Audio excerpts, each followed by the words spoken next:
It's now my pleasure to introduce our third speaker this year at the Georgia Dairy Conference, Dr. Glynn Tonsor from Kansas State University. He is a professor of agricultural economics, and his work in analyzing beef market trends and his hands-on experience in the livestock industry have made him a trusted source for market analysis within the industry and also with many major news outlets. He's asked to comment on the goings-on of our beef markets and the livestock trends here in the U.S., and we've asked him to come and shed some more light on what's happening with the livestock market, with the beef markets, and talk a little bit about how that plays in with dairy, but just overall what's happening on the beef side of things and how that could impact our producers here today. So please join me in welcoming Dr. Glynn Tonsor. Thank you. Well, thank you, Bryce. I can hear myself, so I presume those in the back of the room can hear me as well. It's a pleasure to be with you.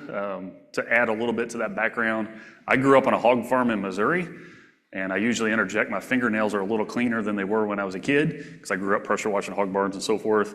But I'm proud that I spend most of my time as a K-State faculty member being a research and extension focused faculty member, trying to prove decision making in the broader meat and livestock industry. Most of my time, as noted, is in the beef cattle, the pork, and by extension, the chicken industry, because a lot of my efforts go back to meat at the end of the day, the projects I'm working on and so forth. I've given that to you because I'm not a dairy expert. You know, there is quite a bit of similarities across industries, but I definitely don't have the depth of dairy insight that the speakers before me had. That said, I enjoyed their presentations. I probably learned more listening to them than you guys did, and I'm going to try to build upon it. The vast majority of what I share is going to be consistent with that. Some of the examples I give you, hopefully will give you some more deeper data insights on why some of those comments are being made, and I hope you think that when we're done. At the very bottom here, before I leave the cover slide, there's a website called agmanager.info, and then /contributors Tonsor. Obviously, that's my name. There's about a dozen of us that contribute to that page. That's a page at K-State Ag Econ Department that about a dozen ag economists like myself regularly post information to. Most likely tomorrow, there'll be a PDF of these slides there. You'll have access, I think, to a recording even. But I'm giving that to you up front, as I do it in every talk, is probably 6 or 7 times during this presentation, I'm going to show you a price chart, like the trends in an industry. Well, those weekly or monthly or annual charts get updated over time, and I give a lot of these kinds of talks. So please go there and get the most recent slide deck to see what the update on those trends are. My first 2 slides are admittedly the ugliest, and to steal a line from Corey, you should throw a football flag at this. But I do it exactly this way because you can pull up the specific numbers later. Different people in the audience have an interest in different numbers, and you can do that. What I really care about, honestly, is the real simple arrow. And please notice, purple to the right, arrow is down. You're gonna get a lot of purple because K-State is where my W-2 is. I'm proud of that. I met my wife there, so I can't say anything bad about them. But tough crap if you don't like purple on your slides. You're gonna get a bunch of it here going forward. What this is from LMIC, Livestock Marketing Information Center, which is a group based out in Denver, University of Georgia, K-State, so forth. All the land grants are, not all, but most of the land grants are members, all the USDA agencies and so forth. And they're basically a data aggregator, a data cleaner, and then they put out a lot of charts that allow me to, as Corey said, tell the story, right? And that's what I'm gonna do. The story here is we have a reduction in the size of the US beef cow herd. Shocker, you didn't have Glynn come give a talk to tell you that, you guys know that, but I'm gonna give you a lot of nuance to that, because if you stop right there, you're not giving full credit to the economics in the industry, okay? It is accurate that the number of cows is down, I'm not disputing that, but that is like the proverbial tip of the iceberg on the story. It is not the entire story on supply, much less supply and demand of what's going on. The arrow being down is commercial slaughter is down and is expected to stay down. So the far left is, here commercial slaughter is steers and heifers leaving our feed yards, right? Not necessarily dairy influence, they'd be in this, but they're the minority of what these numbers are. And in 2025, we harvested 6.5% fewer animals than the year before. As you move to the right, you're right looking at this, in the middle there's dress weights. So how much, sellable meat, so to speak, right, wholesale level, is on each of those carcasses. You'll see those numbers are actually trending up. So in 2025, about 3% higher dress weights than the year before. The year before was an even higher rate of increase compared to, in that case, 2023. The net of those two is the far right, and that should say domestic commercial beef production, because there's no consideration of imports on this slide. I can do that verbally for you in Q&A if you want. But domestic beef production is down about 3.7%. 2025 versus the year before, okay? That general trend as we go through 26 and 27 is expected to hold. And I think the only way that's really going to change is if we pull the trigger on herd expansion stronger than expected, and we have some heifers that don't go through the supply chain, and we frankly pull beef production down even harder in the first 6, 8 quarters of that. That's the biggest unknown on this market, but the general direction of domestic beef production being down is almost guaranteed. It's really dangerous to say the word guarantee in any kind of outlook talk, but most of the basics of that industry point to a further reduction in the next 2 years. So what about prices? This slide is from the same source, set up the same way. Now on your left is the fed cattle market, so the price of steers and heifers leaving feed yards. In the middle are yearlings, so 7 to 8 weights. And then far right is the calf price, so 5 to 6 weights, specifically Southern Plains. And here Southern Plains would be Texas, Oklahoma, Kansas, a blended average for that market. The arrow going up, again, shouldn't surprise you. You didn't need me to come here and tell you this. Cattle prices are up notably. The year-over-year gains in 2025 were substantial. There's several folks that are selling an animal for $1,000 more than they were the year before. I mean, just to give you a simple, just end of the day comment. And their costs are similar to the year before. So it's close to $1,000 per head margin gain for a lot in the industry. Now, that's a dangerous statement because there's wide variation across the industry in size and scope and lots of stuff. But almost anybody that had a normal production year probably had a record-setting return year in 2025. Maybe 2014 was a greater year, depending on whether or not they had fully rebuilt their herd going back 6, 7 years ago, depending on the size of their operation. But 2025, without a doubt, was a very good year for the typical beef cattle producer. The numbers for 2026 and 2027 are up there. They're forecast for additional price increases, but not nearly as fast as what we had in 25 versus 2024. What's embedded in those general perceptions, or these projections, is consumer demand is going to hold up, and I'm going to beat on you that demand's the real story. I'm going to say it about 10 times. There's a really good beef demand story to be told, but that's presuming that doesn't change, right? With some additional supply support by a little, a fewer reduction in the animals coming on the market, okay? So the next 2 years, as of today, look very good for the beef cattle market. Now, what about this number of cows comment? Here's just the example of the data. This is beef cows, again, to be clear. From LMIC, it's USDA data. Every January, at least to date, and I hope it occurs again this year, the very last day we get something called the January Cattle Inventory Report. I say I hope it goes again because there's still the lingering shutdown threat that if that happens, that might disrupt it. But we get an estimate in January of how big the U.S. beef cow industry is. This chart starts in 1995. The most recent observation is for January of 25, and we're 10 days away from hopefully getting an update on that. We started 2025 with 27.9 million beef cows. That is about 1 million fewer than we had in 2014, which was the previous low on the last cycle. So you guys probably have heard in the beef space this, 10 to 12 year cycle where you start growing the herd, you hit peak number of cow herd, and then you decline. So I could show you one of these charts that goes 100 years, and it has a cyclical nature to it. But what that cyclical nature masks is what I really want you to pick up on my trend line that I've added here. And the trend line is, again, that purple. I won't apologize for it being purple, but you can see it, it calls it out, is the simple trend going back to 1995 is all else equal. Best guess is we started the year with 196,000 fewer beef cows than we had the year before. That's the average decline over that period. Obviously, there's some years above and some below that, but that's the long-term trend in that. Why am I interjecting that here? Yes, it is very accurate we have fewer beef cows, but it's not a new statement. It's more often than not, that's an accurate statement, right? Is the point of that linear trend. And the other part of this is our previous peak in 2019, 31.6 million beef cows, right? Where we were before we started pulling herd down this time, was at a lower level than the peak before, which was at a lower level than the peak before. And you gotta go back to the late 1970s to find the peak on number of cows. Not on beef production, but on number of cows. So the comment about number of cows in the industry being down is nothing new. There's a lot more to this story than just that, okay? And this slide is the same data, just with another thing added to it. So this slide is one I built. The orange line is that exact same thing I just showed you. It's the number of beef cows over time. The green line is domestic beef production. First point, slopes are different. The green line is going up, the orange line is going down. On average, over this 30-year period, the U.S. beef industry is producing more beef with fewer cows. So pause and absorb that for a moment, more beef per cow.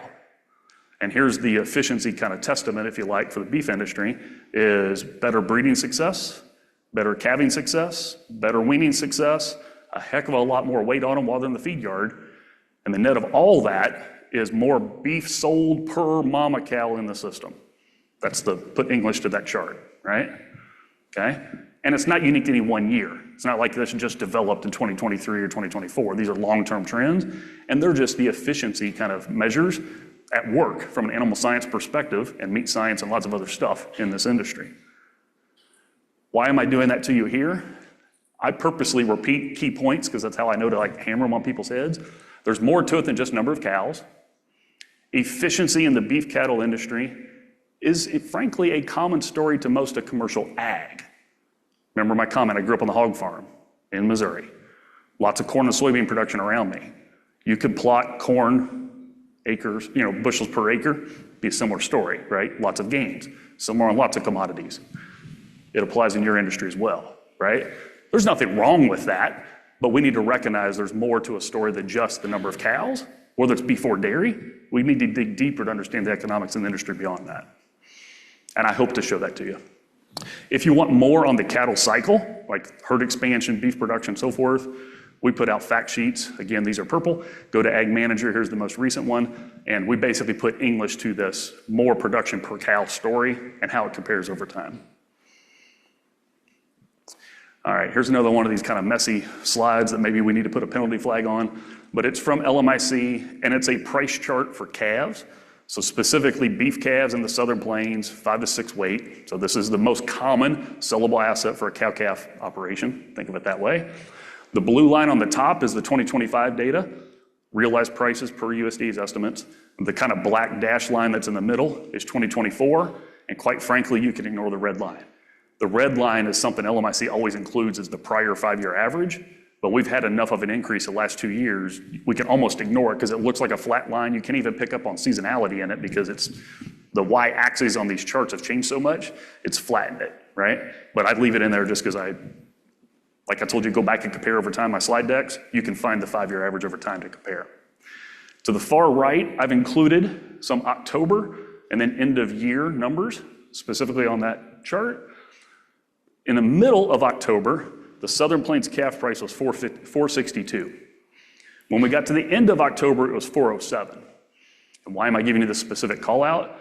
There was a lot of external interest in the beef industry that, I was already bald, but it made me balder trying to deal with it in the end of October.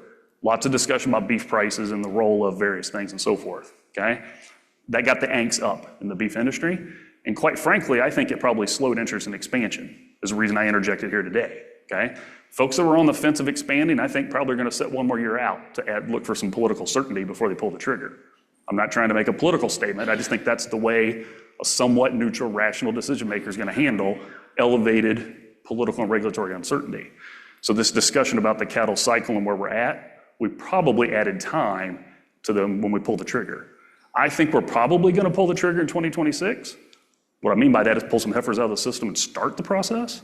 But in my opinion, and I'm on record saying it'll be less than it would have been if you asked me on October 1st, is the net of this, okay?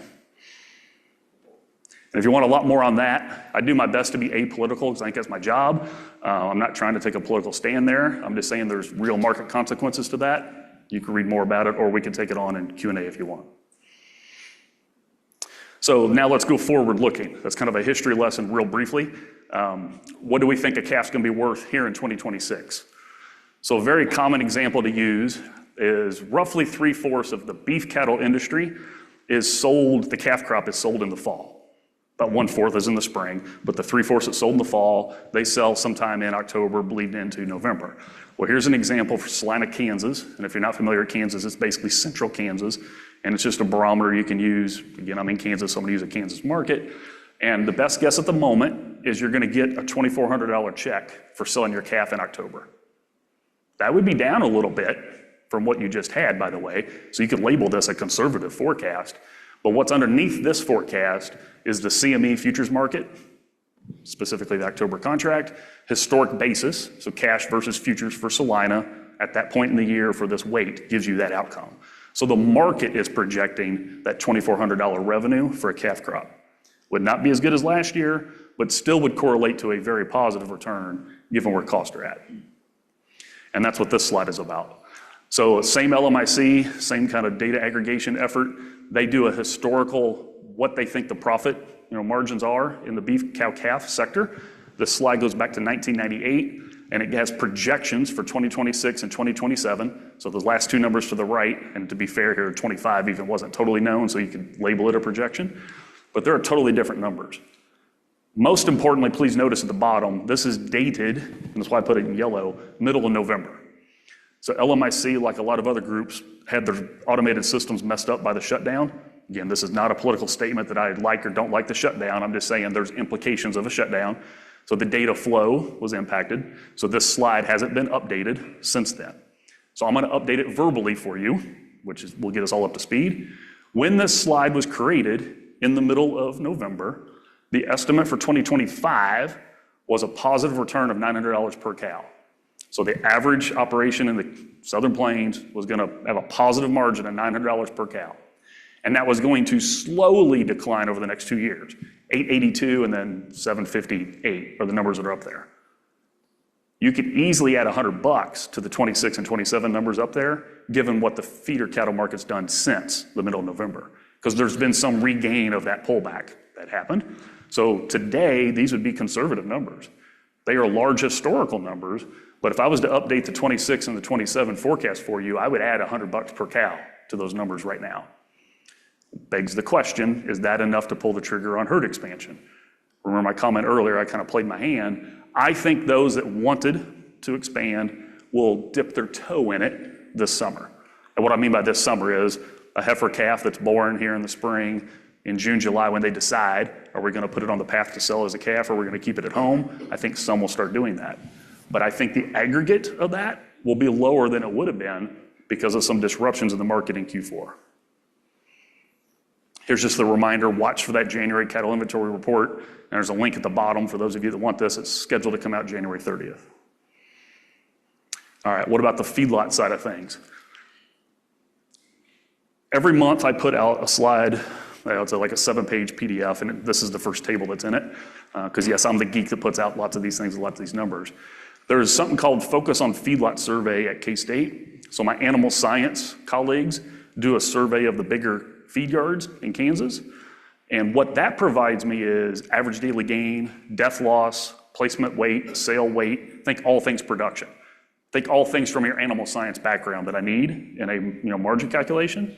And then I marry that up with feeder cattle price, cost of gain tied to Garden City corn is what I'm doing there, and then fed cattle price data. So I add the price market information to their production data to give us a barometer on profits is what I'm doing.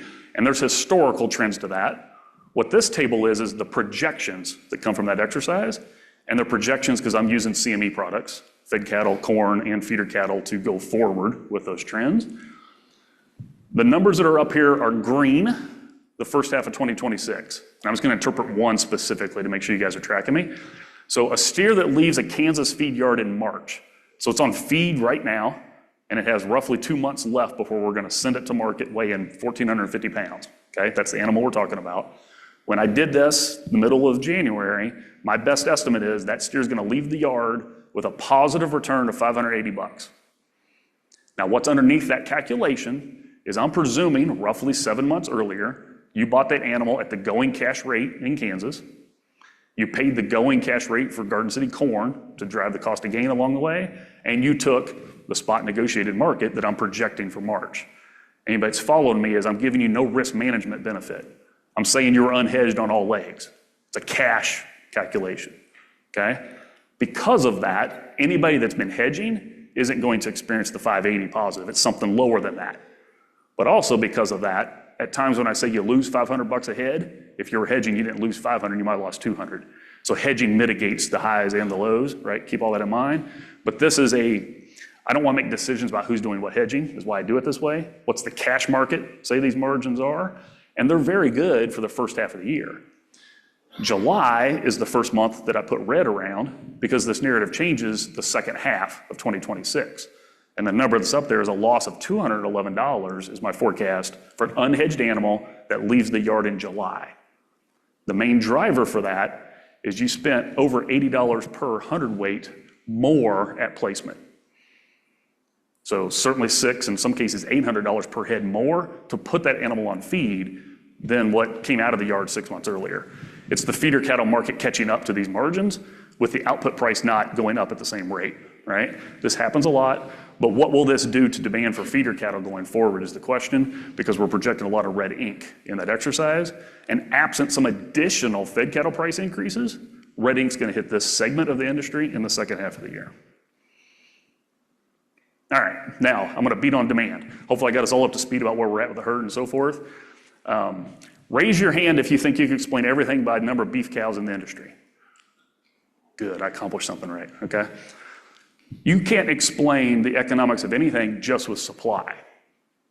And I would encourage us all, it doesn't matter if we're talking the dairy industry, beef industry, I got 3 teenagers, it doesn't matter if we're talking basketball shoes, right? We need to understand both the available tonnage on the market and so forth, and also the value the public puts on those products. And here's where the good story for beef comes in, and where my personal frustration comes in, is if you don't give credence to that, you're not giving credence in this case to multiple decades of effort by the beef cattle industry to build that demand and align what they produce with it, okay? Brian Coffey is a colleague of mine, again at K-State, another fact sheet you can go pull up, and he helped me pull this together in the middle of December.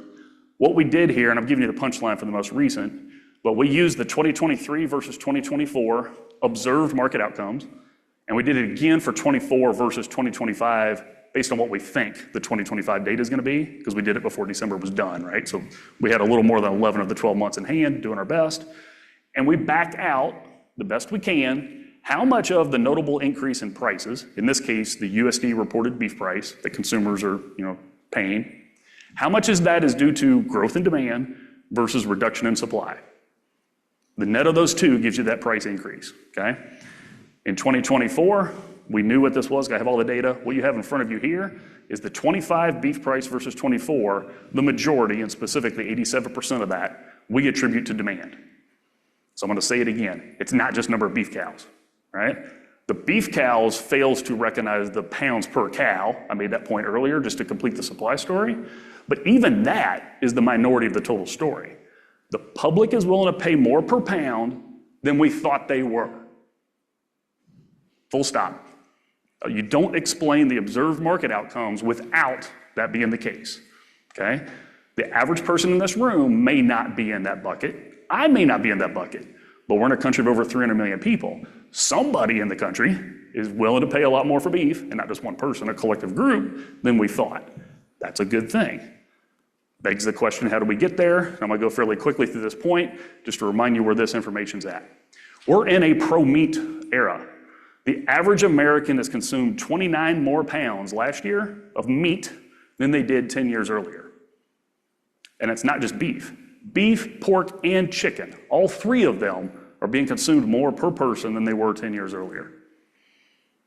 Expenditures are going up with that. So 2024 total meat expenditures, again, I don't have 25 because that data is not in yet, but 2024 is up about 50% compared to 2014. A quick reminder, the general CPI in this country is up about 1/3, so some of that is just inflation makes everything higher, right?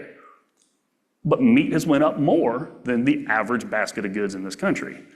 I will tell you that's because the public's demand for it has grown. Pro-protein in particular shows up in this story, okay? Now, Corey included a comment or a slide, his quartiles, by a different income group. This is a really important reminder of that here as well. Meat has actually gotten more affordable, long-term comment, in our country. That's what this slide is. So this slide is 1999 till 2024. What's the expenditures on meat relative to disposable income? And again, I'm a geek, so I put these trends in. Some of you in the room are fellow geeks. Not everybody is, I know that. But all 3 of those lines are downward sloping. So on average, for this period of time, the average American has spent less as a percentage of their disposable income on beef, pork, and chicken.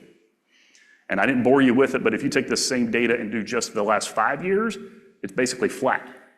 So it's not going down anymore of those 5 years, but it is flat. So the term affordability, I hate terms that are not standardized, like personal statement, sustainability, I don't know what that means, right? Natural is not a USDA, like organic is, there's a certification for organic, we know what that is, but there's a lot of unstandardized terms, and affordability is one of them, right? So depending on how you present things, is it affordable or not? The average prices went up, so if you stop and that's all you present, you're gonna say it's less affordable. And it's accurate that the prices went up. But if you present it relative to your income, it might actually be more affordable, which is what I just did to you in 2 slides. And I think this is because meat demand is having a moment, and it didn't start in 2025. So here's a journal article on it with Jason Lusk, a friend and colleague of mine that's now the dean at Oklahoma State University. We've been working on this kind of stuff for quite a while. Just the broader interest in it has grown in 2025. And part of it is as simple as this slide right here. So I have the pleasure of leading something called the Meat Demand Monitor, which is based at K-State. It's funded by the beef and the pork checkoff. You guys got a nice overview of the dairy checkoff and what it's doing earlier. There's a lot of checkoffs throughout our commodity ag system. Beef and pork is the ones I work more with. And they fund this project that's a big survey effort. So every month since February of 2020, we've surveyed at least 2,000. For the last 3 years, it's been at least 3,000. We grew this project midstream, US residents. And I'm doing lots of stuff in that to track US meat buying behavior, why you're having a steak, why you're having a pork chop, lots of that kind of stuff. But one of the things we're doing in there is we're polling the whole population, not just meat consumers. Because one of the things I told both the beef and pork checkoff I track for them is vegan vegetarian rates. And if I only survey meat consumers, I can't tell you that because I'm not talking to those that are vegans and vegetarians, right? That's what's in front of you and is the most important trend in this data that's real simple. The people that self-declare they're a regular meat consumer has grown since we launched this project. So the green bars here. In 2020, 68% told me they're a regular consumer of animal products, i.e. they're a meat consumer. That was 75% in 2025. These are zero-sum exercises because these go up to 100%. Where's that coming from? For those of you in the back, you probably can't read this, but the kind of the pinkish purple, vegetarian, and then vegan vegetarian is blue on top of that. Both of those numbers are declining during the 6-year period. I would submit to you, you won't find much of that in the general media to talk about it that way, but there's fewer people self-declaring to be a vegan vegetarian. Now, I always remind myself to make this comment. Glynn, as a person, is happy to live in a country where you can choose to be a vegan vegetarian. I told you I came from a hog farm and I'm pro-meat, but I don't want to live in a world where somebody can't choose how they eat, is my point. So don't take this as an anti-vegan vegetarian comment. That's not my point here at all. I'm telling you the public is choosing to follow those dietary approaches less than they used to. We're in a pro-meat environment. Okay? All right. This says I have 3 minutes, so I better speed up a little bit. I don't know if the 3 is right, so I'm gonna go a little longer than 3. But I'm gonna show you a couple scatter plots to tell you what I mean by demand and how we gotta get past just volume. But before I do it, I'm gonna use this illustration of blue jeans. So I trust this whole room has experience buying blue jeans, or I'm at the stage of life, now I have a wife that tells me when I need to go buy blue jeans. You know, we can relate to one, if not both of those. And the question I want you to go through with me is, suppose it's time to go buy blue jeans, and you walk into wherever you're gonna buy a pair, and you see that they're buy one, get one. I didn't know it. I went in the store like a good husband. I was told to go in there, and I see buy one, get one. Now, raise your hand if you're gonna walk out of that store with exactly one pair of jeans. I usually joke that's an IQ test, but I'm quite a few miles from home, so I won't do that too loud here. But you better go home with either 0, 2, 4, some even number, because it's buy one, get one. If you're willing to have one, you better went home with 2, right? Think of it that way. But the economic lesson here is, did I tell you anything that is an increase in demand or an increase in consumption? So far in my story, that's just a consumption increase.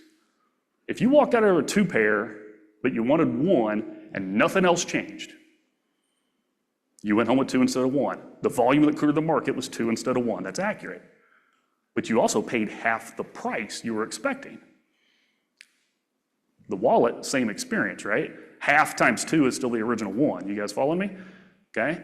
Conversely, and this is the story the meat industry should want, I'd argue has, and I would encourage the dairy industry to think more this way. If instead of the story going that way, before you walked in, so the boss calls and says, hey, you got a 10% raise. That's a wealth effect. Or suppose you go in and the wife's making you, I'm picking on my wife here, making you, like, check out the jeans and whatever, and the denim's higher quality than you thought, or it's got 2 more loops, or whatever the version of higher quality in jeans is to you. That's a reason to go home with 2 instead, right? But the offer price being 50% lower than you expected, leading to you buying 2, is not a change in demand. Real simple way to make it is P times Q. Price times quantity came out the same as when you walked in expecting to pay the full price, okay? We got to get better at looking at both price and quantity in the market to understand what's going on, why it's going on, and to understand the economic dollars in the industry. And for those that sell into that industry, like dairy producers, you want the P times Q to be growing. For the exact same reason you want your milk check to be growing, right? You want things to grow, and not just volume growth that's solely driven by giving the farm away on price. And that might be too strong, but it makes the point I need to make, is we don't want just more pounds of anything. You want improved economic viability, and that comes with demand growth to move those pounds at a higher price than they used to clear the market, okay? And there's a pro-protein environment at the moment that's happening on, which is great.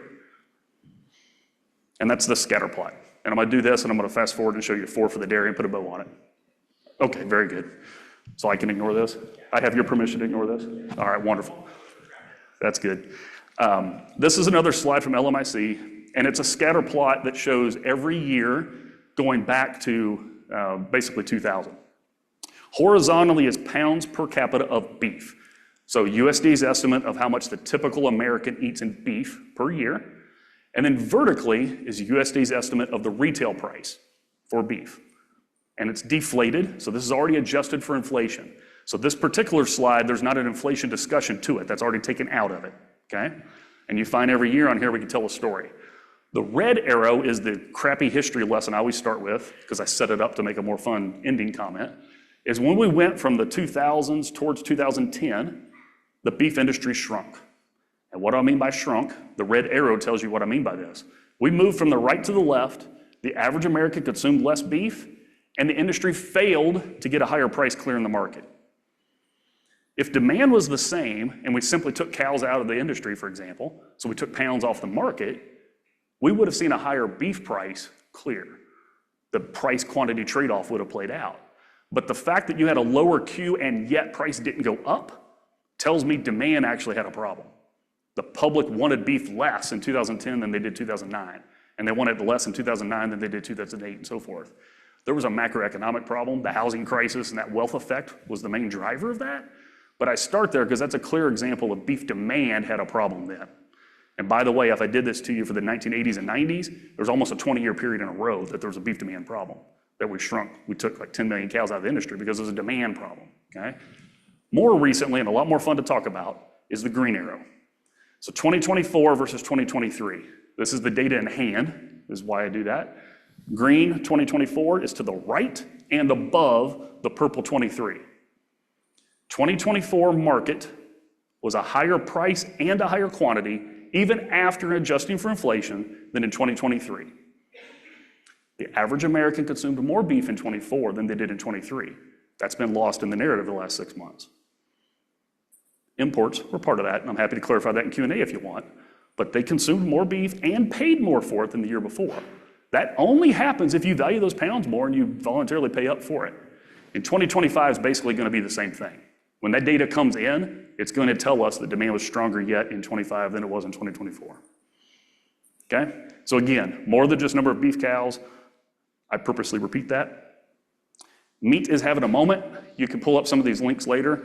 Last summer, that was my favorite phrase. It wasn't, am I going to grill meat? It was, how many items am I going to grill? Right? Do I want a ribeye steak, or do I want a ribeye steak and a chicken breast, or do I want both? It wasn't, am I going to have meat? It was, how much meat was the narrative. And that's consistent with fewer vegan vegetarians and more meat just being in because of the pro-protein environment we're living through. Okay? The meat demand monitor also tracks what drives your protein purchasing decision, and we call it protein values. Here's a list of 12 things. What I ask folks to tell me is what are the 4 most important and what are the 4 least important of these 12 when you decide to buy or not buy meat protein. And of course, the 4 you don't pick are in the middle. So I know for every person, your top 4, your middle 4, your bottom 4. This chart starts with taste, and I'm going to drive taste home. Actually, if I can get this go back here. Taste is by far, freshness isn't far behind, regularly the most important considerations. Price and safety are third and fourth, and it depends what month, if they're third or fourth. But every month, the typical American considers taste and freshness more important than price. This is where beef has been winning, I think. This is why I'm interjecting it, all right? A positive perception there. As you move to the right, you'll find nutrition and health and other things show up in the middle. And to the far right are what I call production practice claims, at times social issues. So environmental impact, animal welfare, so forth. They have a negative number here because there's more people that tell me they're a bottom 4 than there are people that tell me they're a top 4. So those folks exist, and I have nothing against them, the same way I made the comment earlier about I'm not anti-vegan and vegetarian. Don't take it that way. I'm just telling you the average resident in the U.S. making a protein purchasing decision is way more likely to prioritize taste, freshness, safety, price than they are environmental impact, origin traceability, so forth. Everybody follow me? The food pyramid comment and where the pro-protein thing is shows up on this slide. So this is the same data, but now instead of just 1 month, it's the last 6 years. You guys can pull this up later.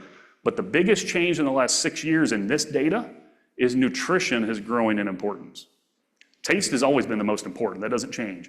But nutrition is gaining on taste, is what I want you to hear me say. And nutrition is defined as protein behind the scenes in this survey. So the role of protein in your diet is growing in its role in making the purchasing decision, okay? The food pyramid's already been talked about and so forth, but this aligns with that being positive for this industry and the meat industry that I'm talking about. And I think we need to take note of that. All right, now, I'm gonna jump to these scatter plots on dairy. I purposely skipped 4 slides for the sake of time, but I've already verbally told you what was on them. I was just gonna beat it in your head one more time. When you watch the recording, you'll see a few slides that do that. Chris Wolf is an ag economist, colleague of mine, now at Cornell University. I overlapped with him at Michigan State, so I want to give him a shout out. He let me use, these next 4 slides are from him, because he works in the dairy industry way more than I do. And I wasn't, I didn't have these shovel ready, so I just asked for them from him. But my next 4 slides are scatter plots for the dairy industry that are built the same way as my beef scatter plot. So you guys remember my beef slide that had a red arrow where I kind of beat up the housing crisis period and so forth, and they had the green arrow where demand is good? I'm gonna do briefly the same thing with you for 4 products in the dairy space. So whole milk, pounds per capita horizontally, vertically is the inflation adjusted price, specifically a 1995 equivalent price, the way Chris does it. But what's relevant is inflation's been pulled out of it. So where's the scatter plot of this year versus the year before and so forth is what we need to do with our mind's eye. And I put a purple box around the most recent years to bring us to this point. The red arrow is on here for me to remind you, 2020 to 2024, there was clearly a demand decline. And why am I picking that specific example? 2024 is to the left and below 2020. So the average American consumed less milk for the year, and it was a lower price that cleared the market compared to 2020, okay? The only way that happens is for demand to have been worse than it was in 2020. Cheese, it's a similar story, 22 versus 23 versus 24. We're moving slightly to the right, so the volume's going up, but we're going down more. So the price that's clearing the market is having to drop a fair amount to move those pounds. So the net is you have a demand decline, not just volume increasing marginally. And this is where my distinction between just pounds versus demand is really important, because to move those additional pounds, the market's having to do so at a lower price than an old stable demand curve would have suggested, which tells me there's not demand to do that, okay? So I would make the argument this data says 24's demand for cheese was lower than 23. To be clear, a little bit more was consumed per person, but I'm telling you the demand curve moved against you because you had to give the farm away a little bit to move that poundage, okay? The more fun one is the green arrows, butter. This is an easier one to present, right? We're moving to the right and up in the more recent years. So per this same kind of calculation, butter demand is clearly increasing. The comment earlier about a supply discussion is what we got to talk about, right? And then yogurt is even more fun to talk about because the slope is even more this way. But the most recent years are to the right and up even more, okay? So I know I'm an academic and I don't want to come across as an academic on this, but please hear me loud and clear. We have to monitor both the price and quantity combos, is what I'm doing to you on these 4 scatter plots, to understand the economic viability, what's going on, and whether it's just a supply or demand or both issue, and it's very relevant for your bottom line. That is probably more than enough on that. These are the same slides. I'm going to jump to here to take questions, but I hope everybody heard me. There's more to it than beef cows. There is less beef going to be produced domestically, but that is nowhere near the complete story. The most important story from the beef industry today is the public is willing to pay more for it than we thought they were, and that's growing the resources in the beef industry that is supporting higher cattle prices than we thought.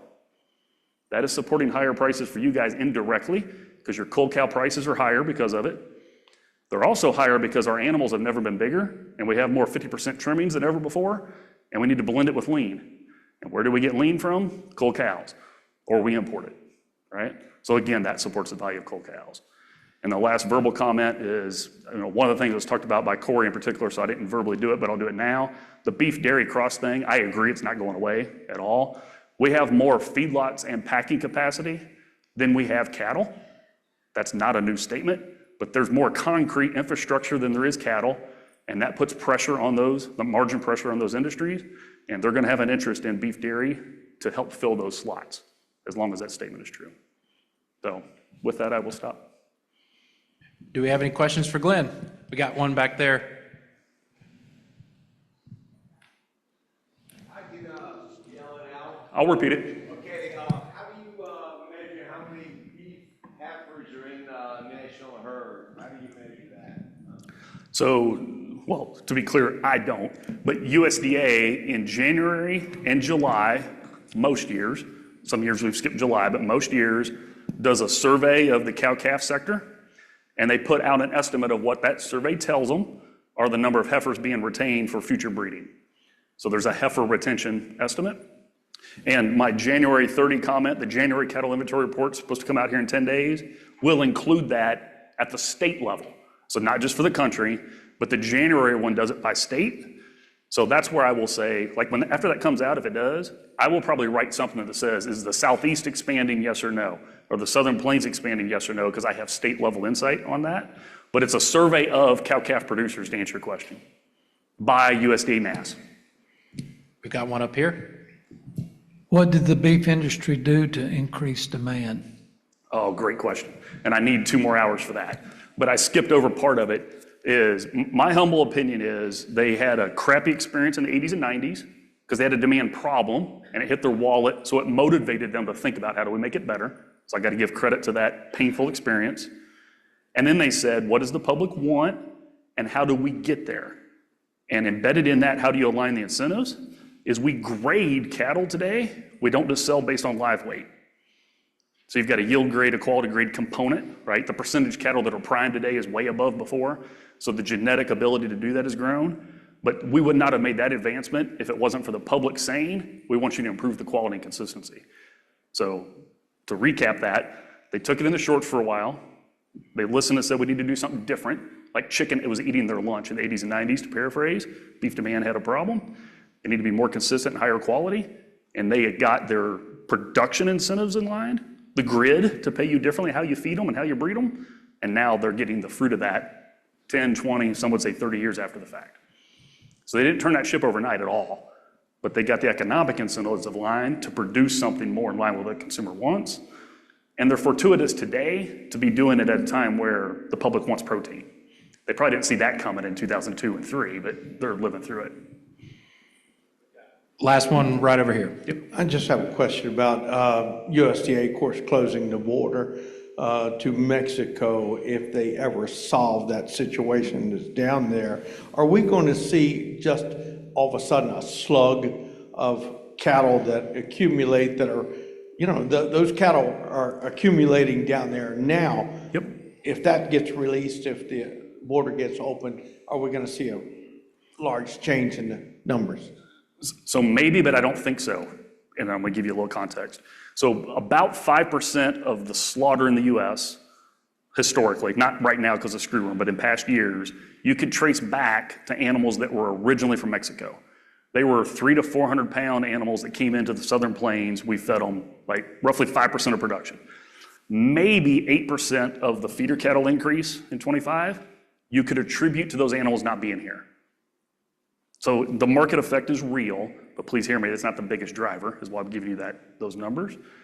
The thing I also think going forward that's most important is, to your point, those animals are still growing. Now, how fast they are and what system or whatever, but you don't just you got to feed animals, right? They're growing. And I think as we speak, the Mexican feeding industry is making investments to feed their own. And again, this is not a political statement. I have no personal problem with us being concerned about the screw room and taking a stand on it, but there's consequences, right? And I think if we go another year, I'm on record, if we go another calf crop without importing, I think there's a real chance the Mexican feeding industry develops to where those animals, quote unquote, never come back because they have their own infrastructure in place to do it. And if that thesis holds out, they import even more of our corn. So now we can talk cost of gain impacts on that too, and we can do that over a beer later if you want. But I think the real question there is the duration of this, because an animal that was going to cross at 300 pounds probably is not going to come here tomorrow at 800, because that's a totally different production system. I think the real question is the next calf crop, will we be importing it or not? And what would be the market impacts and so forth. So a year from now, we're gonna see that beef come over in a package? Potentially. I think what's more likely is the beef from that will be exported somewhere else that squeeze out of our exports. So the market impacts are real, but I don't think it's the one-to-one, quite as simple as we tend to think about it.